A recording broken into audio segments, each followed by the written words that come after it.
En esta oportunidad vamos ya a terminar con la unidad 3, con la tercera parte, y vamos a trabajar sobre la teoría de los vínculos según Pigeon-Rivière.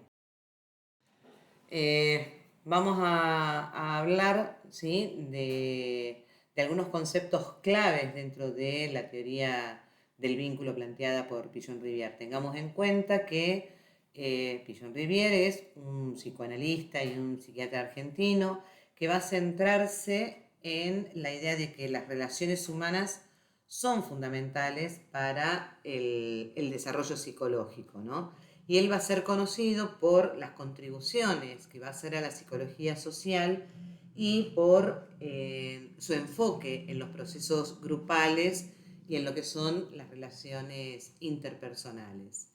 Dentro de los conceptos claves vamos a plantear que el vínculo es una unidad básica de análisis de la vida psíquica, fundamentalmente, ¿sí? Que es una relación significativa entre dos o más personas que se va a caracterizar por una estructura particular de intercambio y de comunicación.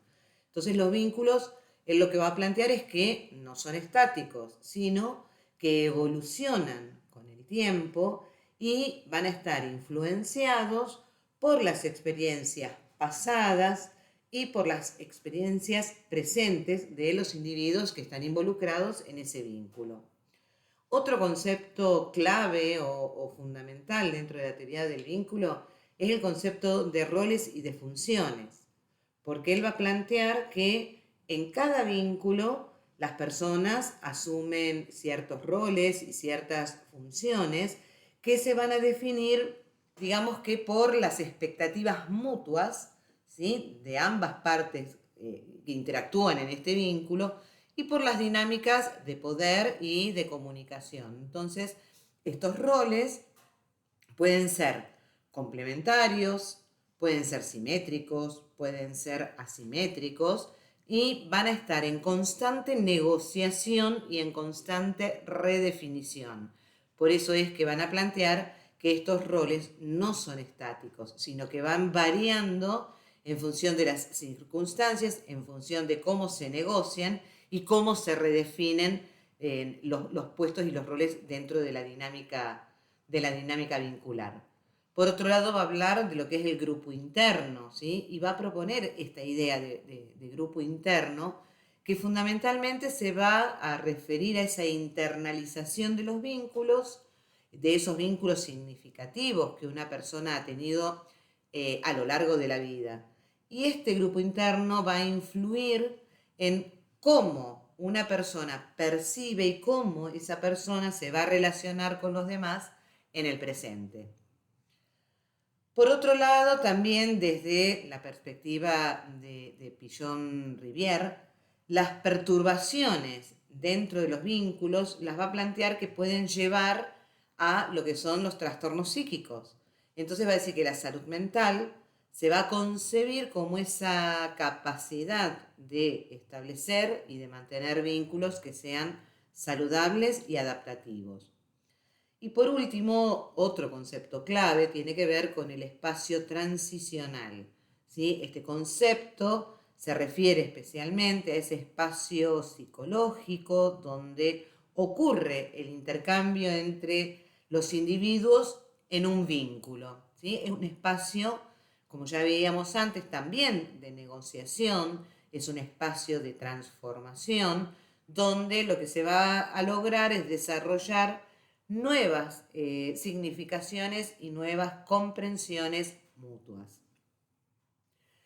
¿Dónde plantea que se aplica la teoría del vínculo Pigeon-Rivière? Y lo plantea desde tres aspectos fundamentales o desde tres aplicaciones fundamentales. Una tiene que ver con la psicoterapia de grupo, otra con la psicología social y otra con la educación y el trabajo comunitario.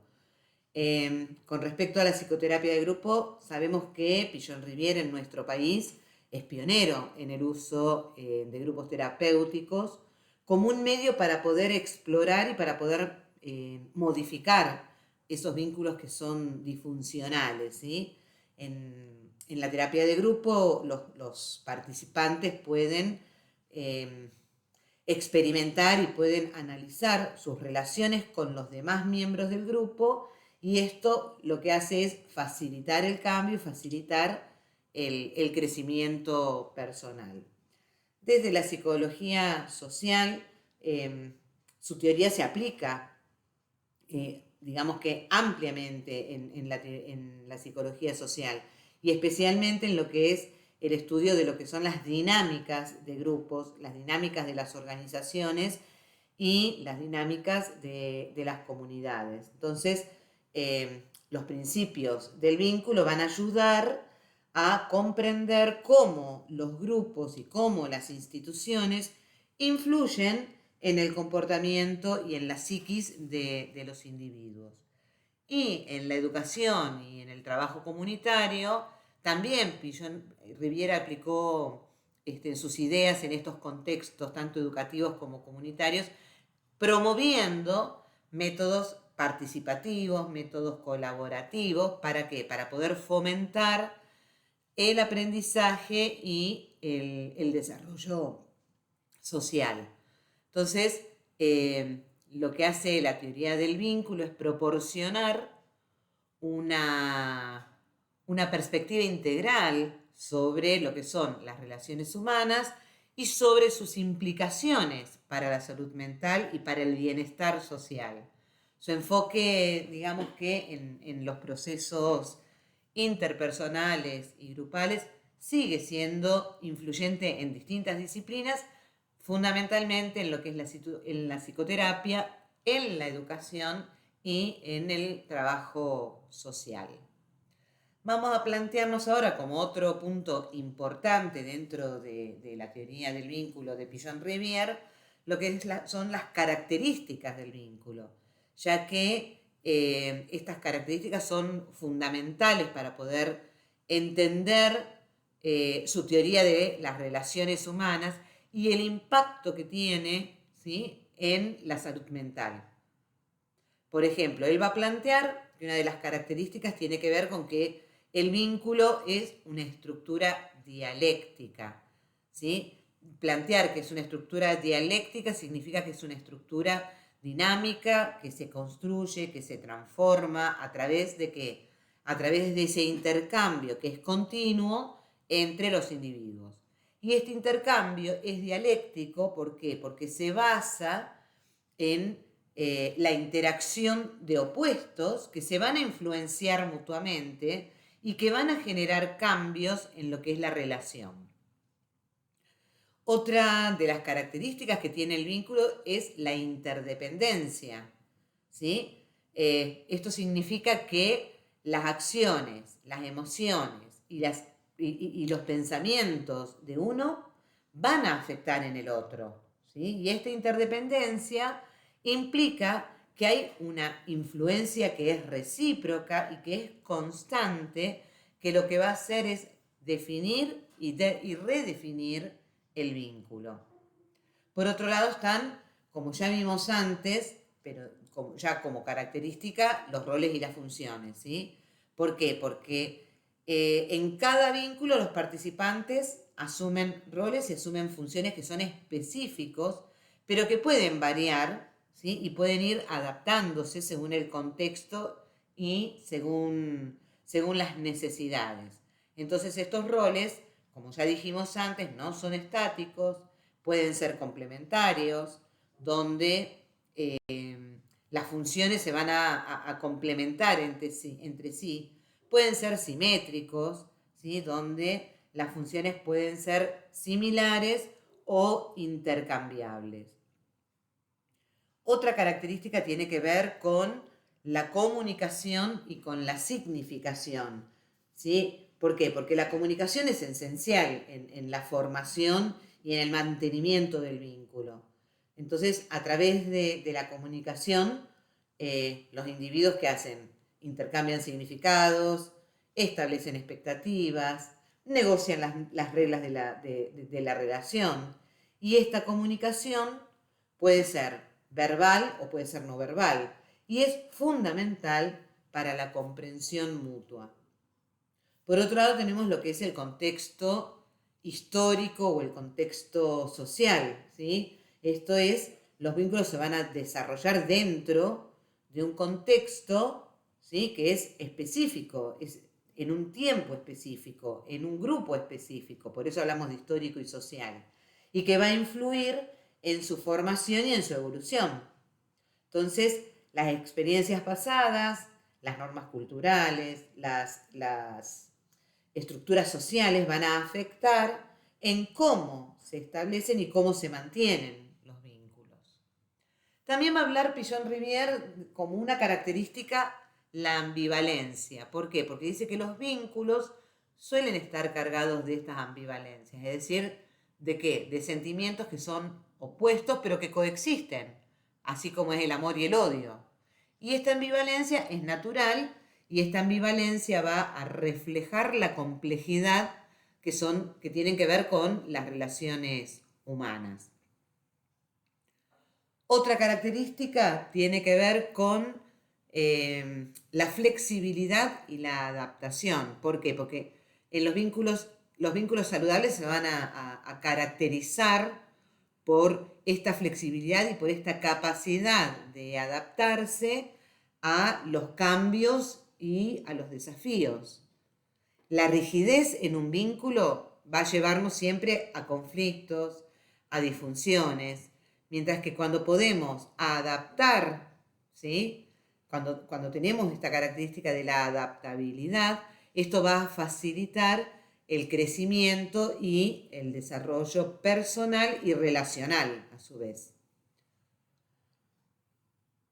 Por otra parte, es muy importante tener en cuenta como característica del vínculo la confianza y la seguridad. Porque son componentes que son cruciales en un vínculo saludable. La confianza, ¿qué hace? Permite la apertura, permite la honestidad. En cambio, mientras que la seguridad, ¿sí? Lo que va a hacer es proporcionar un entorno en el que los individuos se sientan aceptados y valorados. Cuando no existe esta confianza, cuando no hay esta apertura, ¿sí? No hay esta sensación de aceptación y de valoración, se hace muy difícil, ¿sí? La convivencia y el crecimiento del vínculo. Por otro lado tenemos, como ya lo habíamos visto antes, como aspecto importante con relación al vínculo, lo que es el grupo interno. Cada persona lleva consigo un grupo interno, ¿sí? Y este grupo interno, como ya dijimos, es una internalización de todos los vínculos significativos de la vida, ¿sí? Y este grupo interno va a influir en cómo percibimos y cómo nos relacionamos con los demás en el presente. Por lo tanto, las experiencias pasadas con figuras importantes, ya sean los padres, los amigos, los maestros, van a moldear nuestras expectativas y nuestros comportamientos en nuestras relaciones actuales. Entonces, todo esto, toda la teoría del vínculo de Pichon-Rivière lo que hace es invitarnos a poder considerar a las relaciones humanas desde una perspectiva compleja, desde una perspectiva dinámica, reconociendo entonces la importancia de la interdependencia, de la comunicación y de la adaptación en la construcción de lo que son vínculos saludables. El concepto de vínculo en la teoría de Pichon-Rivière se va a posicionar como, ya lo vimos cuando definimos el vínculo, como esa mínima unidad de análisis, ¿sí? Dentro de lo que es la psicología social, en contraste con lo que es la psicología general y el psicoanálisis, que se va a centrar más en lo que es en el individuo, ¿sí? Como objeto de estudio. Esta perspectiva redefine el objeto de estudio de lo que es la psicología social y se va a focalizar no en el individuo aislado, sino en las relaciones y en las conexiones entre individuos. ¿Mm? Entonces, por eso es que vamos a hablar del vínculo como una unidad de análisis dentro de la psicología social. Fundamentalmente teniendo en cuenta esto, ¿no? Que en la psicología y en el psicoanálisis tradicionales el foco principal está en el sujeto, ¿sí? ¿Se acuerdan cuando lo veíamos esto en la primera unidad? Donde se explora la mente del sujeto, donde se exploran sus deseos, los conflictos internos, cómo estos conflictos afectan su comportamiento y sus relaciones. Pero por el otro lado, Pigeon-Rivière lo que va a hacer es proponer que el vínculo entre dos sujetos es el núcleo de la psicología social. Y esto implica un análisis bidireccional y relacional. ¿Sí? Ya no es de uno a uno, sino que hay un uno, un otro y una relación que está involucrada en esto. Esta cuestión de las relaciones bidireccionales, lo que va a plantear Pigeon-Rivière es que, mientras que en la psicología de las relaciones de objeto se estudia cómo un sujeto afecta a un objeto, ¿sí? Que puede ser otra persona, que puede ser una idea, etc., en una relación unidireccional, la psicología Pigeon-Rivière se va a interesar en cómo se da esta relación de manera bidireccional, con un ida y vuelta. Esto significa analizar cómo un sujeto se relaciona con otro sujeto, ¿sí? Que vendría a ser el objeto del vínculo, y simultáneamente cómo este segundo sujeto va a afectar al primero, ¿sí? Esta interrelación dinámica y recíproca es esencial para poder entender entonces la conducta humana en contextos sociales. Por otro lado, el estudio de los vínculos en la psicología social se va a centrar en los efectos subjetivos que tiene el encuentro con el otro, ¿sí? Esto va a influir en cómo los individuos perciben, en cómo los individuos interpretan y reaccionan ante las interacciones con nosotros, ¿sí? Tomando en cuenta diversas facetas de estas relaciones, como por ejemplo lo que tiene que ver con el modelo o el ideal, donde el otro puede ser percibido como un modelo a seguir o un ideal a alcanzar. También el otro puede ser visto como un aliado, como alguien con quien colaborar y compartir experiencias. Entonces tenemos esa mirada como un auxiliar o como un semejante. Otra faceta puede ser la de objeto de amor y o deseo, ¿sí? Donde las relaciones amorosas y los deseos también forman parte de estos vínculos, influenciando de manera profunda la psiquis y el comportamiento. U otra faceta también puede ser la de rival o enemigo, ¿sí? Donde la competencia, donde los celos, donde las rivalidades también son aspectos importantes dentro de lo que son las relaciones interpersonales.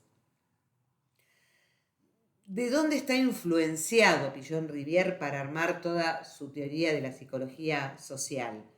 Él toma elementos del psicoanálisis, especialmente de la obra de Freud, para poder desarrollar su teoría. Por ejemplo, en lo que es lo que Freud plantea en la psicología de las masas y en el análisis del yo, Freud explora cómo los individuos se relacionan dentro de un grupo y cómo estas relaciones afectan su sentido del yo, ¿sí? Acuérdense que el yo era este mediador, ¿sí? Entre el ello y el, perdón, y el super yo. Y Pigeon-Rivière, ¿qué hace? Expande esta idea al contexto de la psicología social, enfatizando la importancia del vínculo bidireccional y de los efectos en la subjetividad. ¿Cuál vendría a ser entonces el campo de intervención de la psicología social? ¿Sí? Y se va a diferenciar claramente del psicoanálisis en su campo de intervención. ¿Por qué? Porque mientras que en el psicoanálisis se va a centrar en la introspección y en la dinámica interna del individuo, la psicología social se va a enfocar en esas interacciones y en esas relaciones entre el individuo y cómo éstas van a afectar la subjetividad y van a afectar el comportamiento, pero dentro de un contexto social. ¿Sí? Entonces, podríamos decir, en resumen, que Pigeon-Rivière lo que va a aportar es una visión innovadora al poner el vínculo interpersonal en el centro del análisis de la psicología social. Y este enfoque lo que va a permitir es comprender de manera más profunda cómo estas relaciones, como decíamos, bidireccionales entre los individuos, forman y transforman la subjetividad y las dinámicas grupales, ¿no? Y esto nos ofrece una herramienta valiosa para poder intervenir y para poder entender los procesos sociales. Para todo esto, Pigeon-Rivière va a plantear, por ejemplo, que el vínculo es una condición de supervivencia, ¿sí? Él va a subrayar esta importancia fundamental de las relaciones humanas para el desarrollo del bienestar psicológico, ¿sí? Y esta idea lo que hace es sostener que los seres humanos no pueden desarrollarse, aprender y en última instancia sobrevivir sin la interacción y sin el apoyo de los demás. Entonces, va a plantear al vínculo como una necesidad básica, ¿sí? Como una necesidad biológica y evolutiva, ¿sí? ¿Por qué? Porque los seres humanos son inherentemente sociales y esta necesidad de formar vínculos va a estar como inscripta en nuestra genética. ¿Por qué? Porque a lo largo de la historia la cooperación y las relaciones grupales han sido esenciales para la supervivencia. Entonces, los vínculos que hacen nos proporcionan un apoyo emocional, nos proporcionan protección, nos proporcionan recursos. Lo que va a hacer es aumentar las posibilidades de supervivencia de los individuos y obviamente de la especie, ¿no? También los vínculos como necesidad básica son fundamentales en el desarrollo infantil, ¿sí? ¿Por qué? Porque los estudios han demostrado que los niños necesitan formar vínculos seguros con sus cuidadores, esto lo vimos con Bowlby, ¿sí?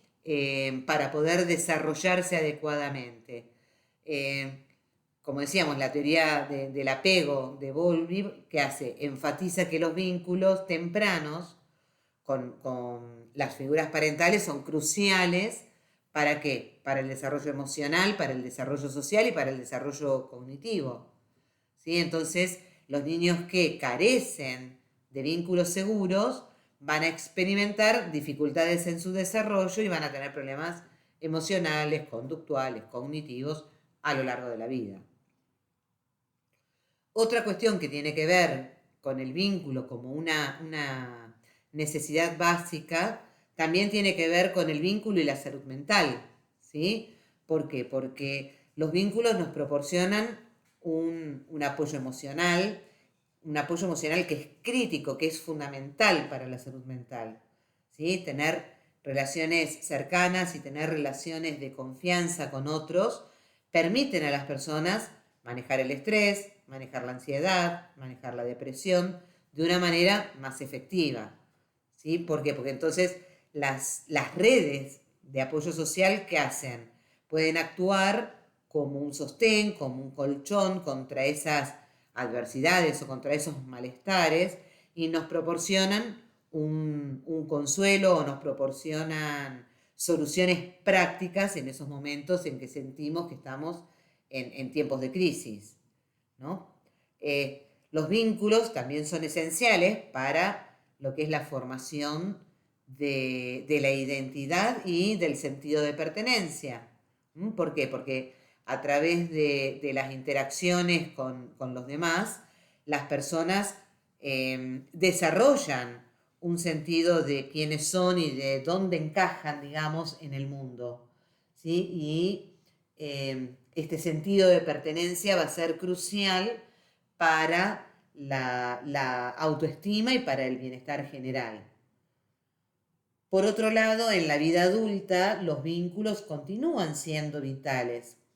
¿Por qué? Porque las relaciones interpersonales, como son las amistades, como son las relaciones románticas, van a proporcionar un apoyo y van a enriquecer la vida de las personas. ¿Sí? En el ámbito profesional, las redes de relaciones pueden además influir en el éxito, en la satisfacción laboral. Los vínculos en el lugar de trabajo pueden facilitar la cooperación, pueden facilitar la innovación, pueden facilitar la resolución de problemas. A un nivel más amplio, podemos decir que también los vínculos son esenciales para lo que es la cohesión social y para lo que es el funcionamiento de las comunidades y de las sociedades. Entonces, las relaciones entre los miembros de una comunidad van a fomentar la cooperación, van a fomentar la solidaridad y el bienestar colectivo. ¿Por qué? Porque podemos decir fundamentalmente que las sociedades, ¿sí?, con fuertes lazos sociales tienden a ser más resilientes, pueden ser más capaces de enfrentar desafíos, como por ejemplo un desastre natural, crisis económicas, conflictos sociales. Digamos que de eso sabemos bastante los argentinos, ¿no? Ahora, ¿qué pasa? ¿Cuáles serían las consecuencias de las faltas de estos vínculos? Y las consecuencias serían el aislamiento y la soledad, ¿sí?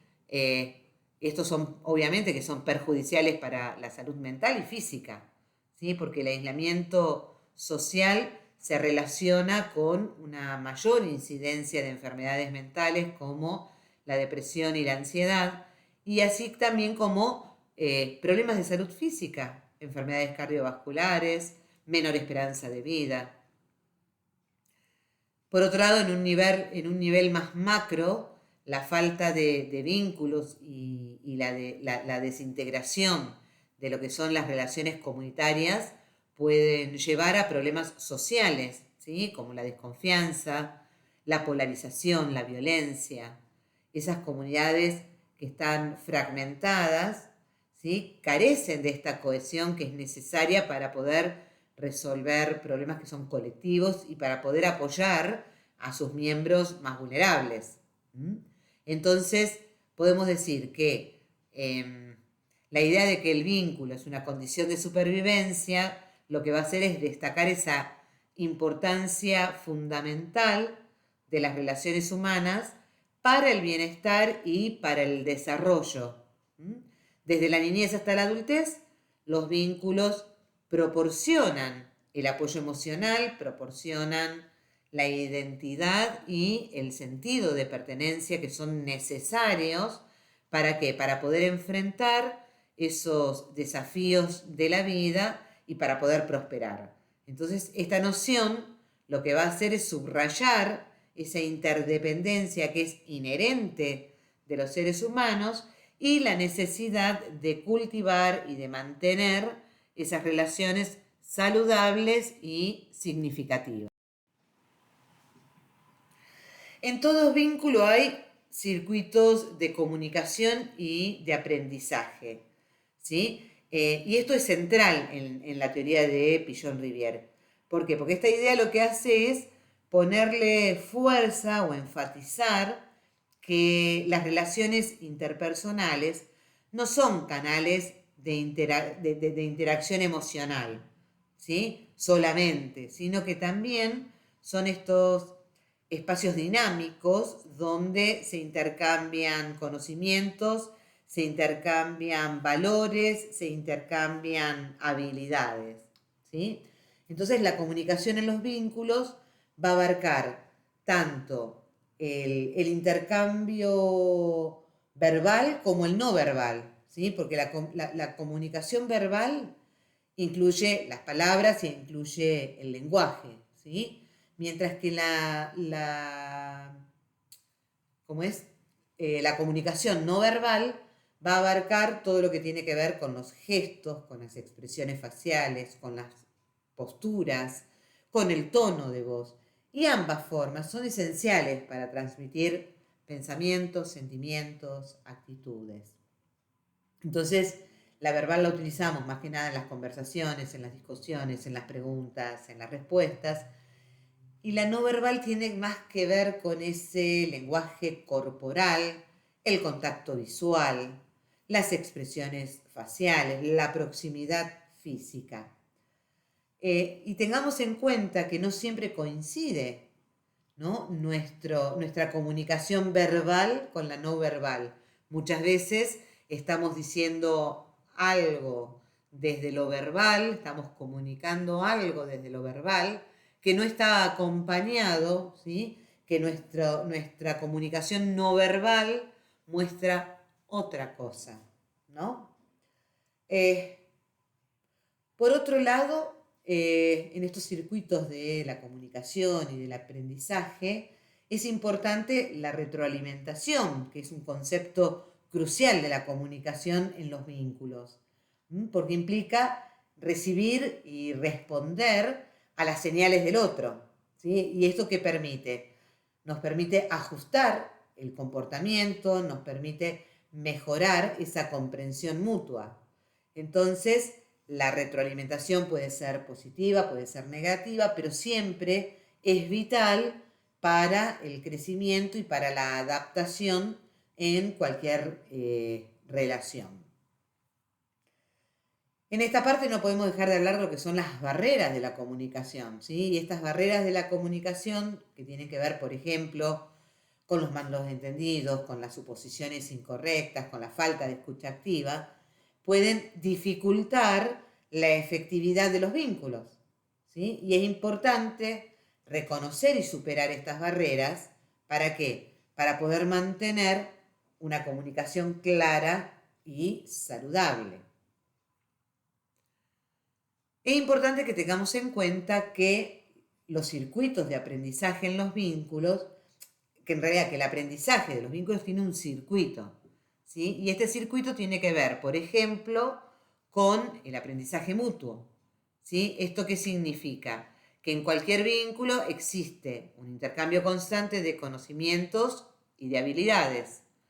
Este aprendizaje mutuo puede ocurrir de manera explícita, como en una relación de maestro-aprendiz, ¿sí? O de manera implícita, a través de la observación, de la imitación, ¿sí? Entonces lo explícito es esa enseñanza directa, esos consejos, esas instrucciones, y lo implícito va a estar en la observación de comportamientos, en el modelado de las actitudes, ¿sí? En el aprendizaje de las normas sociales. En este circuito no podemos dejar de hablar de la socialización, ¿sí? Porque los vínculos son fundamentales para el proceso de socialización, a través del cual los individuos aprenden normas, aprenden valores, aprenden comportamientos que son aceptados dentro de una sociedad. Y esta socialización, como ya lo vimos en la primera y la segunda parte de esta unidad, comienza en la familia, se extiende con amigos, con la escuela, con los compañeros de trabajo y con otros círculos sociales. Otro aspecto importante de este circuito es la adaptación y el cambio. ¿Por qué? Porque el aprendizaje en los vínculos implica esta capacidad de adaptarse y de cambiar en respuestas a nuevas informaciones y a nuevas experiencias.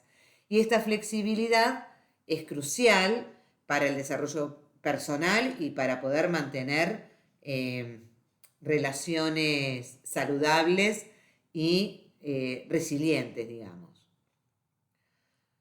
Podríamos pensar en algunos ejemplos prácticos, ¿no? de comunicación y de aprendizaje en los vínculos. Por ejemplo, en la familia. En el contexto familiar, los vínculos entre los padres y los hijos son como esos escenarios primarios para la comunicación y para el aprendizaje, donde los niños, ¿qué hacen? Aprenden valores, aprenden normas y aprenden habilidades a través de esa interacción con sus padres y con sus hermanos. En las amistades, por ejemplo, las amistades proporcionan un espacio seguro para la expresión de pensamientos, de sentimientos, así como también para el intercambio de ideas y de conocimientos propios. Y a través de esta comunicación abierta y del apoyo mutuo, los amigos ¿qué hacen? Aprenden y crecen juntos. Otro ejemplo podría ser en las relaciones de pareja, ¿no? Donde la comunicación efectiva es esencial para poder resolver los conflictos, para poder expresar necesidades, para poder construir una vida en común, ¿sí? Entonces, el aprendizaje mutuo en estas relaciones va a incluir entender, va a incluir respetar las diferencias individuales para poder crecer juntos a través de esas experiencias compartidas. Ahora, ¿cuál es la importancia de la comunicación y del aprendizaje en los vínculos? Esta importancia tiene que ver, por un lado, con el desarrollo personal, ¿sí? Porque los circuitos de comunicación y de aprendizaje en los vínculos son fundamentales para ese desarrollo personal. Porque a través de ¿qué? De la interacción con otros, los individuos pueden adquirir nuevas perspectivas, nuevas habilidades y pueden adquirir conocimientos que van a contribuir a su crecimiento y a su desarrollo continuo. Y otra importancia fundamental tiene que ver con lo que es la salud relacional, ¿sí? ¿Por qué? Porque la comunicación clara y la comunicación efectiva y la disposición para aprender y para adaptarse son esenciales para la salud de cualquier vínculo. Y estos elementos, ¿qué hacen? Ayudan a resolver conflictos, ayudan a construir confianza, ayudan a mantener relaciones duraderas y satisfactorias. Entonces, como sintetizando un poco todo esto, podemos decir que en la teoría de Pigeon-Rivière, los vínculos van a ser vistos como un complejo sistema de comunicación y de aprendizaje y que estos circuitos van a permitir a las personas no solo compartir información o compartir emociones, sino también les va a permitir crecer y desarrollarse juntos, ¿no? ¿Por qué? Porque van a reconocer y van a cultivar estos aspectos de las relaciones que van a ser cruciales para el bienestar tanto individual como colectivo. Lo que podemos decir con relación al vínculo dentro de la psicología social es que el vínculo es una estructura compleja, ¿sí? Pigeon-Rivière va a subrayar en la multidimensionalidad de la dinámica propia a las relaciones interpersonales, ¿sí? Y esta complejidad se va a manifestar en varios niveles, incluyendo aspectos que son emocionales, aspectos que son cognitivos, aspectos que son comportamentales y aspectos que son sociales, ¿sí? Desde lo emocional, los vínculos están cargados de emociones diversas, de distinto tipo, ¿sí? Y a menudo esas emociones pueden ser contradictorias. Entonces, la ambivalencia emocional es una característica común de las relaciones humanas, donde sentimientos de amor, sentimientos de odio, sentimientos de dependencia, sentimientos de autonomía, pueden coexistir y pueden fluctuar con el tiempo. Y estas emociones van a influir en la manera en que las personas se comportan y se relacionan entre sí. Por otro lado, dijimos que tiene un componente cognitivo, ¿sí? Los vínculos también implican procesos cognitivos complejos que incluyen la percepción, que incluyen la interpretación y la evaluación de las acciones y de las palabras del otro. Entonces, estos procesos cognitivos son fundamentales para la comunicación y para la comprensión mutua. Y esto nos permite a las personas poder anticipar y poder responder a las necesidades y a las expectativas que tiene el otro. También tiene un componente que es comportamental, ¿sí? Las interacciones dentro de un vínculo se van a expresar a través de comportamientos que son observables. Y estos comportamientos pueden influir en actos de cuidado, en apoyo, en conflicto, en resolución de problemas. Lo que podemos decir es que esta complejidad comportamental en los vínculos va a reflejar también la diversidad de las maneras en las que las personas pueden interactuar y pueden responder a las situaciones de las distintas relaciones. Por último, podemos decir que también tiene un componente social. Entonces, los vínculos no existen en un vacío, ¿sí? Están dentro de un contexto social y dentro de un contexto cultural que va a influir y que va a dar forma a las relaciones. Entonces, las normas sociales, los roles, las expectativas culturales van a jugar un papel crucial, digamos, en esta configuración de los vínculos y van a proporcionar un marco dentro del cual las relaciones se van a desarrollar y van a evolucionar. Otra cuestión que podemos hablar dentro de esta estructura compleja que tiene el vínculo es la dinámica que tiene el vínculo. Y en esta dinámica podríamos decir que en un vínculo los individuos son interdependientes, ¿sí? Esto significa que las acciones, que los pensamientos, que las emociones de una persona van a afectar y a su vez van a ser afectadas por las del otro. Entonces, esta interdependencia que hace crear un sistema dinámico donde el cambio en una parte del vínculo inevitablemente va a provocar cambios en la otra parte del vínculo. En esta dinámica también hay una retroalimentación que tiene que ver con un proceso continuo donde las personas constantemente están enviando y recibiendo señales que van a informar sobre el estado de la relación. Entonces, la retroalimentación, como ya vimos antes, puede ser verbal o puede ser no verbal. Puede ser positiva o puede ser negativa. Pero este proceso lo que permite, es decir, lo que permite la retroalimentación es ajustar y adaptar, ¿sí? Y esto lo que hace es facilitar el crecimiento y la resolución de los conflictos. Y por último tenemos también la negociación y la adaptación, porque los vínculos requieren de esta constante negociación de necesidades, de deseos, de expectativas. Entonces, en toda relación que es saludable, ¿sí?, es en la que los individuos son capaces de poder adaptarse y de poder encontrar ese equilibrio entre sus propias necesidades y las necesidades que tiene el otro. Y esta capacidad de adaptación va a ser esencial para la durabilidad y la salud del vínculo. Por otro lado, podemos plantearnos dentro de esta estructura que hay niveles de análisis en los vínculos.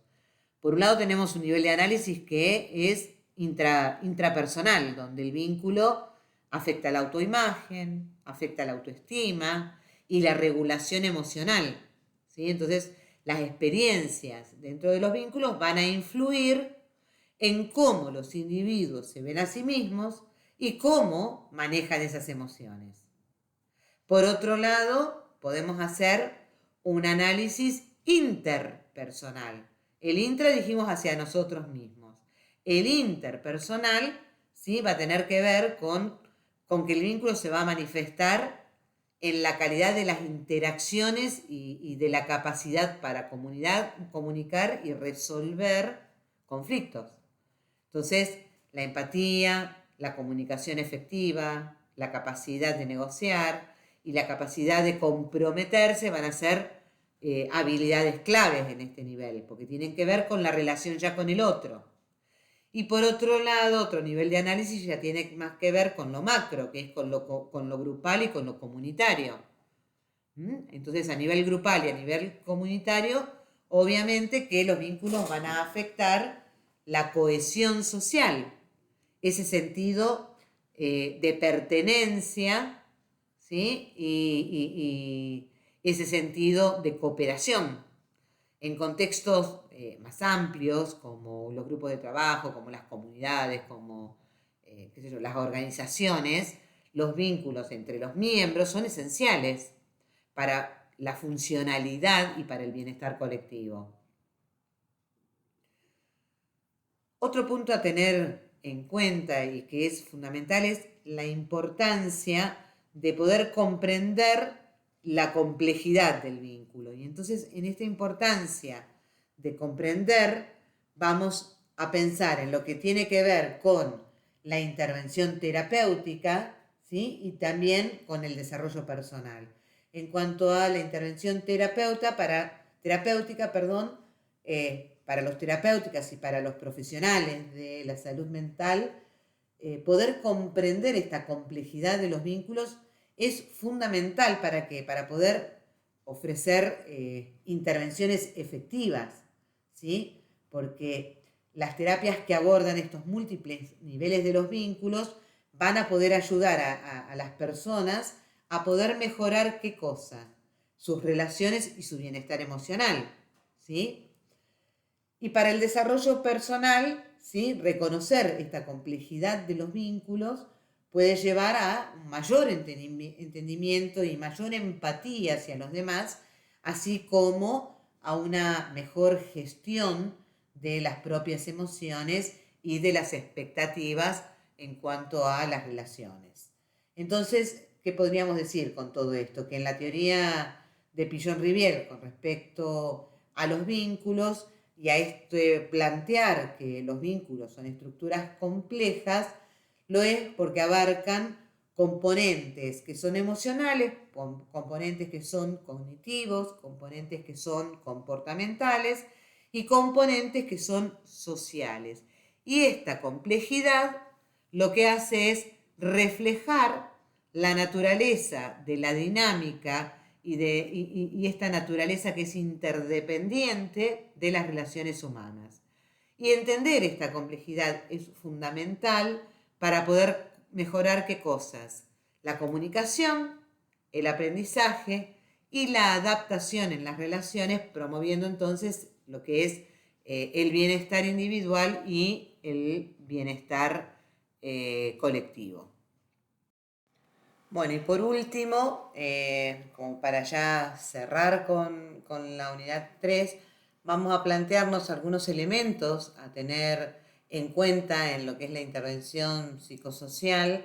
Si bien ustedes no van a intervenir desde lo psicosocial, sí muchos de estos elementos les van a servir para tener en cuenta en las intervenciones que van a tener que hacer como profesionales.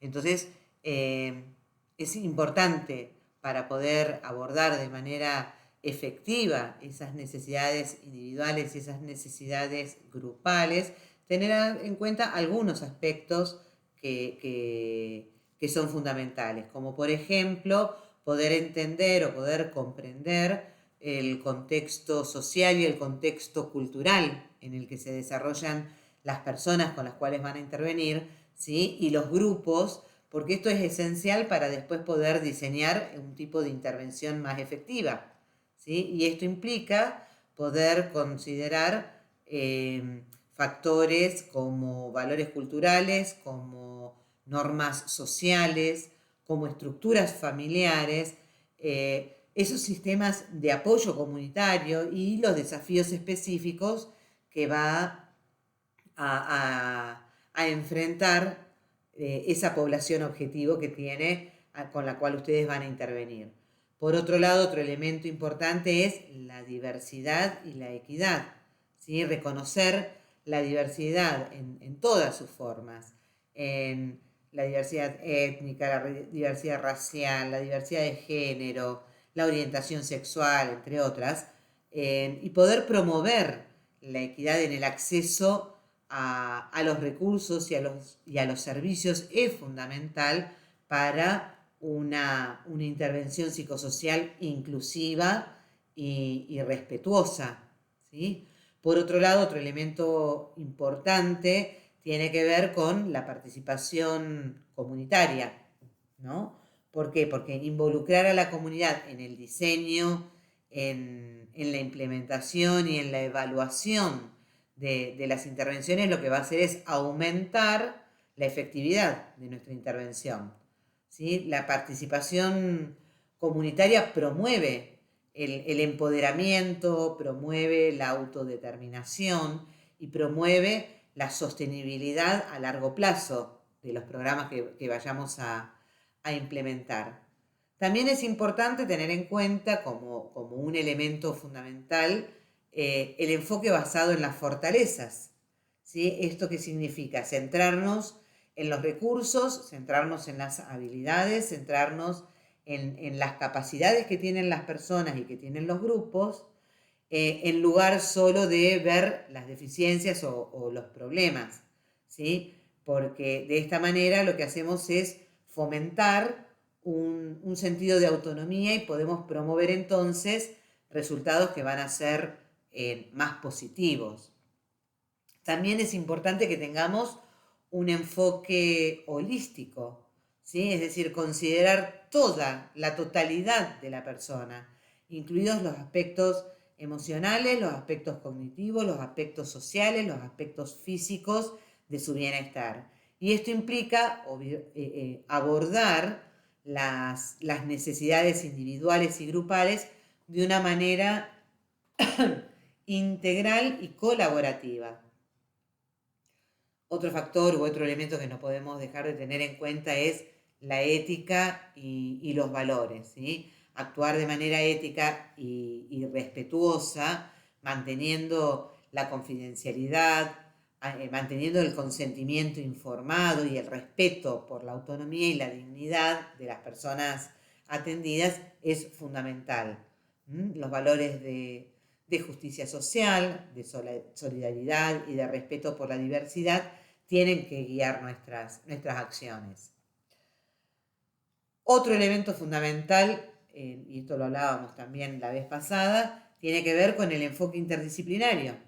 Esto es que trabajar en colaboración con profesionales de diferentes disciplinas, la psicología, el trabajo social, la salud pública, la educación, etcétera, es importante para poder abordar las necesidades complejas de la persona y de los grupos de una manera integral. También es importante realizar evaluaciones continuas, evaluaciones regulares, ¿para qué? Para poder monitorear el progreso e identificar cuáles son esas áreas de mejora y de ajustar, que nos permitan ajustar además nuestras intervenciones según vaya siendo necesario. Entonces, la retroalimentación con los participantes de esos grupos con los cuales vayamos a trabajar y las partes interesadas también es crucial para poder informar y para poder mejorar la práctica. Por otra parte, tenemos la promoción del cambio social. Y esto es, no nos limitemos al abordaje de problemas individuales, sino también poder trabajar para poder abordar las causas subyacentes de estos problemas sociales y para poder promover cambios a un nivel más sistémico y más estructural.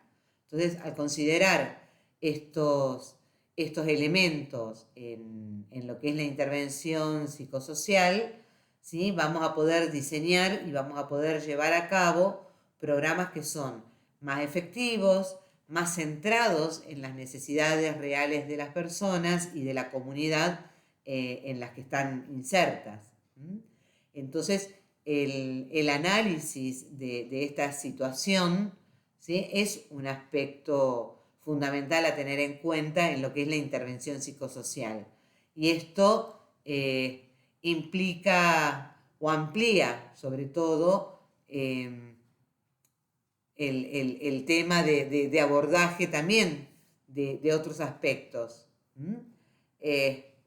Entonces, poder entender que el vínculo se va a constituir como una estructura compleja, como ya lo vimos, de interacción, en el que va a estar implícito, ¿sí? Un otro cultural, un otro histórico, un otro social dentro del vínculo, ¿sí? Va a tener que ver con ese objeto interno proyectado, ¿sí? Y sobre todo entender que el vínculo tiene que ser revisado en términos genéricos, en estos términos implícitos, en este objeto